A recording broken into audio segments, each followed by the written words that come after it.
ঈদে বাড়ি যাব করে কত আশা ভরসা, কত পরিকল্পনা, কিন্তু কোনো কিছুই সফল হলো না।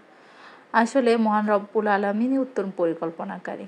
আমরা বান্দারা তা চাইলেও কোনো পরিকল্পনা সফল করা সম্ভব না। যাই হোক, সব কিছুর জন্য আলহামদুলিল্লাহ। আসসালামু আলাইকুম, welcome to my page blog with Moni. যেখান থেকে আমার ভিডিওটা দেখছেন, আশা করি সবাই ভালো আছে। আজকে রমজানের শেষ দিন। শেষ রমজানের কিছু রান্নাবান্নার ইফতার প্রিপারেশন আপনাদের সাথে শেয়ার করতেছি। সবাইকে অগ্রিম ঈদ মোবারক।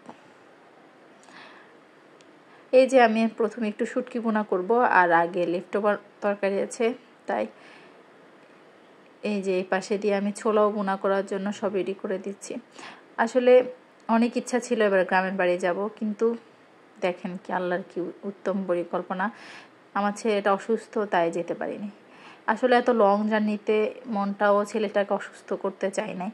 যদি ওর কোনো খারাপ কিছু হয়ে যায়, তাই নিজের মনকে শক্ত করে আর যাওয়া হয়নি। কত পরিকল্পনা, অগ্রিম টিকিট কাটা, কোনো কিছুই হয়তো শেষ পর্যন্ত সফল হয় না। কিন্তু মহান রব্বুল আলামিনের উপরেই সব আশা ভরসা। হয়তো উনি আমার ছেলেটা অসুস্থ হয়েছে হয়তো ভালো কোনো কিছুর জন্যই। আসলে আমি কী বলবো, আমার কথাও আসতেছে না। গত বছর 2024-এর ঈদটাও আমার করা হয় নাই, কারণ তখন আমি প্রেগনেন্ট ছিলাম, 3 মাসের প্রেগনেন্ট। আর এখন আলহামদুলিল্লাহ আমার ছেলে 6 মাস। যাক, এইটা এখন ঢাকার মতো জঞ্জাটপূর্ণ শহরে একা করতে হচ্ছে। যাক, সব কিছুর জন্য আলহামদুলিল্লাহ। নিশ্চয় আল্লাহ সব কিছুর মধ্যে উত্তম কোনো কিছু রেখেছেন। এই যে আমি ছোলাগুলো সুন্দর করে, আলুগুলো হাত দিয়ে কচলিয়ে, মশলাগুলো ভালো করে কষিয়ে ছোলাগুলো দিয়ে দিলাম।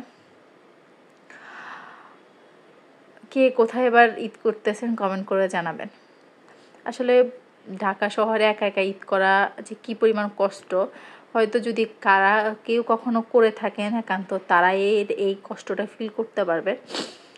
এটা আসলে কাউকে বলে বোঝানো যায় না যে একা একা ঈদ করাটা কি কষ্ট। তাও 2টা সন্তান নিয়ে ওরা আসলে ঈদ, আমার মেয়েটা মাত্র ঈদ বলতে কোনো কিছু বুঝতেছে থেকে কি হয়ে গেল। এই যে ছোলার মধ্যে ভালো করে কষিয়ে ঝোলের জন্য একটু ঘামা ঝোলের জন্য একটু পানি দিয়ে দিব।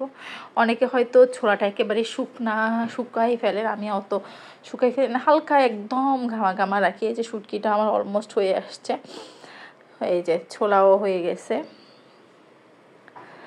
তারপরে আর বাকি এই যে শুটকিটাও সুন্দর মাখা করে নিব। এই যে শেষ, আগামীকাল থেকে হয়তো আর সেরিতে উঠতে হবে না, কোনো ঝামেলা নাই। কিন্তু ঈদের একটা বড় প্রিপারেশান আছে, যদিও বাড়িতে যাচ্ছি না, কিন্তু বাচ্চারা আছে, একটা প্রিপারেশান তো আছেই। আল্লাহ সবাই ঈদ ভালো কাটুক, মঙ্গল কাটুক। আল্লাহ পৃথিবীর সকল সন্তানকে সুস্থ রাখুক, সেই সাথে আমার 2 সন্তানকে আল্লাহ সুস্থ রাখুক, ভালো রাখুক, নেক হায়াত দান করুক। আল্লাহর কাছে সবসময় এটাই চাই। আসলে মা হিসেবে সন্তানের অসুস্থতা মেনে নেওয়া যায় না। যেখানে দেখতেছেন ভালো থাকবেন, আল্লাহ সবাইকে ভালো রাখুক। আল্লাহ হাফেজ।